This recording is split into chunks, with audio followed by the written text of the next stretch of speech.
Welcome back here with Goldberg. Today we're going to be talking about how Hollywood manufactures narratives and attempts to manipulate your mind. Now this might not seem like some enlightening realization, but if you're a normie, there are elements you probably don't pick up on, and that's what we're going to be highlighting in this particular video. As much as Hollywood likes to pride itself in standing up for the little guy, opposing oppression, preventing bullying, they will use black pill dynamics in ways that are phenomenal if they're trying to advance a specific political, social, or racial agenda. And that's what we're going to be delving into. So to begin, we have the movie The Iron Lady. And when the trailer came out, I was kind of excited because no one had ever done a good Thatcher biopic. It seemed like Meryl Streep was kind of nailing the portrayal. And so I waited for it to come out, grabbed the DVD, and gave it a watch. Well, instead of making it about her life, which was pretty influential, and I don't agree with a lot of what Thatcher did, to be clear, they fixate on the fact that she had dementia towards the end of her life. That's right. This is the first female prime minister. She's been in office over a decade, and yet we're going to focus on the fact that she had dementia, which most people, when they age, have some kind of medical problem. It's like, oh, the most interesting thing about Reagan is that he had Alzheimer's. Will it be about Obama, that Obama, when he's 90, has AIDS? No, you talk about their life. You don't have to agree with the person. You just display it in a fairly accurate manner. But of course, for Hollywood, that would mean someone might sympathize with Thatcher's ideals, which were more conservative in nature. So they had to make her out to be this mad woman who she thinks her husband still exists, but he's not really there. She thinks she's still prime minister. She's talking to herself. In other words, she's a crazy woman because she happens to be more right-wing and successful. That's how Hollywood operates because they're so dishonest and politically oriented. There was a time when Hollywood could actually produce good content with like a subtle left-wing agenda, but now it has to be in your face, just like Star Trek Discovery. No one wants it, even old Star Trek fans Star Trek was always progressive in nature, but they have to make it that way because they don't know how to do anything with, again, do it behind the scenes. They're incapable because they're poor writers or they're just too political. Everything comes down to the baseline, raw political agenda. Then we have this case. This is from the movie Denial. This is Deborah Lipstadt. She was famously sued by David Irving for libel because she made him out to be a Holocaust denier. This is a picture from the actual period of the trial, so I'm not using some, 20 years later type of deal. That's how she appears. And this is how they portrayed her. So I think we'd all agree they gave her a little bit of a boost, facelift, whatever, in terms of Rachel Weisz being the actress. And Rachel Weisz is Jewish. I don't have any issue with this, okay? It's a movie. You want to make someone look better than they really are. It, doesn't make me... I don't see that as a problem, I should say. And now we've got David Irving. I've never read David Irving's works. I'm not really familiar with them. But I wouldn't say he's the most handsome guy in the world, but he's not ugly.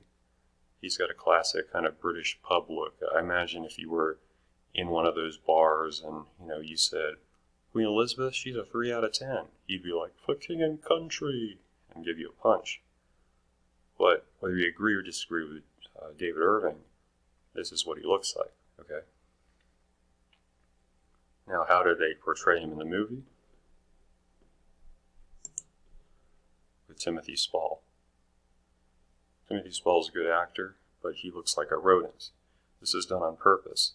Even though the movie specifically and obviously makes David Irving look like a horrible human being, they had to go to the point of trying to destroy his face because they didn't want anyone possibly sympathizing with the way he was treated in the court system.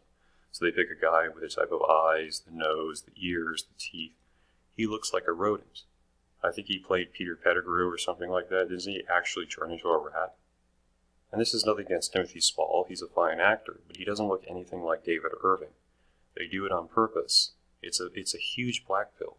Make David Irving look like a rodent, so they're using the same tactic that was used towards the Jews back in the day, make them look like parasites or rats, because they want to make sure no one sympathizes with this guy who is a revisionist historian and apologist for Hitler. That might even be too strong of a term, but I'm just saying. You see how this is all very deliberate. If they want to make him look like this, why don't they find an actress who looked more like the actual Deborah Lipstadt? Because she has to look like the good, innocent, empowered woman, and he has to look like, again, a rat or a mouse. It's not just random, okay? It's deliberate. Then we have this mini-series called New Worlds. Pretty interesting. So I picked it up because it had Jeremy Northam, who's a good actor. And the first half is actually quite compelling. It's in the UK. They're having religious disputes and persecution. This chick, her parents are in trouble, and they send her on a ship to the New World. She is, by the way, secretly married to Jeremy Dornan. And the ship crashes or gets shipwrecked. She's washed up on shore, and she meets Native American Chad. Now, this guy, he's had interactions with white people before. Most of them have been kind of negative. But he doesn't just have his way with her. No, he's actually a gentleman. He's a nice guy. He's a progressive. He's like 100 years ahead of time. And he basically asks her permission to marry her. And she's never seen this guy before. She's married back home to a Chad in his own right. And she agrees to marry him. And they consummate it. And she gets pregnant within a couple hours. Amazingly. Now, at the same time, you've got the Corporation of Massachusetts, led by our friend Weisz from Game of Thrones. His son is an empowered progressive married to a feminist, and they're both angry about the treatment of the Native Americans. So Weisz sends this guy who looks like a stereotypical country boy, Duck Dynasty Trump supporter out, and they gather up all the Indian women in the village. And they're like, "You don't give us what we want. You don't sign, give us the land. I know what's going to happen to these women." And so Native American Chad is in tears, and he signs away his rights to the land. So the Trump people bring back all the girls, and they're swaddled in these red blankets. And of course, the Trump guy goes, "We're not bad people. We gave them blankets so they won't be cold." And of course, it's the smallpox blankets, that whole myth. So within a couple of hours, all the Indians are dead, except for the blonde with her pregnant son. Sorry, she's pregnant with a son. So she says, "I will tell him what happened. I will tell my son." And she tracks down the Trump supporters and savagely stabs the captain to death. So this is what you're supposed to believe about how things went down, right? The native guy is a progressive. The young whites are also like empowered Bernie Beauty Boy supporters, but all the evil corporations and the explorers are all douchebags. And they're expecting you to just buy this because, well, it's history, isn't it?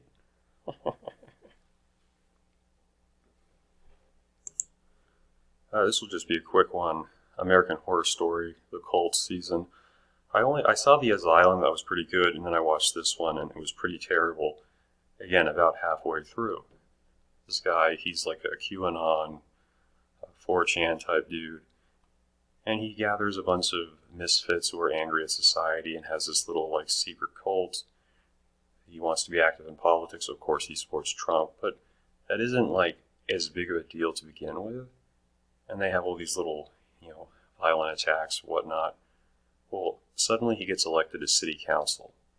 And like overnight, instead of being about all these people who are oppressed by society, he's now got a following of a bunch of tall, in shape, Aryan stormtroopers, right? They're following this little homosexual weirdo with blue hair, just automatically. And instead of them being about, standing up for the misfits, it turns out that, oh yeah, all along, they just hated women. They wanted to control and kill women. This was at the point of the show where Lena Dunham starts starring, and I think she was probably writing it as well.